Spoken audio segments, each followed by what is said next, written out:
All right, I'm going to do a method share of how I do my inside corners on a box cushion. So I have my boxing plate and I have my face plate. And you can see that I've got a 90-degree turn on the inside corner coming up.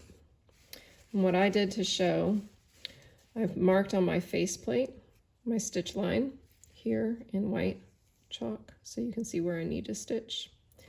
And on my boxing, I have looked where I stitched my other one because it was already on. And I've followed that and marked a little snip where that boxing needs to be lined up with that inside corner. So I'm going to line up those first because I may need to ease fabric. So I've lined that up and I've pinned this so it's straight. So I've opened up that notch that I cut on my faceplate, lined up the inside of it with where the notch was on my boxing. And now I should have a straight stitch line when I go into my machine.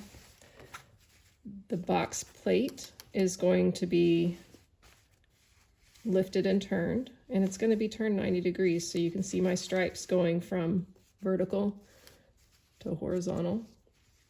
But my boxing is going to be flat. And when I stitch, I'm just going to stitch in that straight line from there to there. Okay, so I have it loaded in my machine, and you can see I'm about to stitch from here.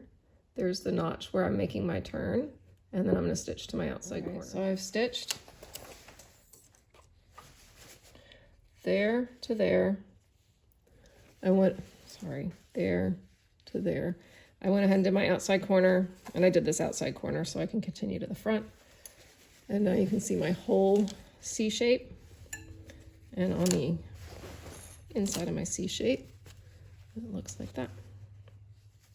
So you can see that one, and then this is the one I sewed with the video, and continuing on.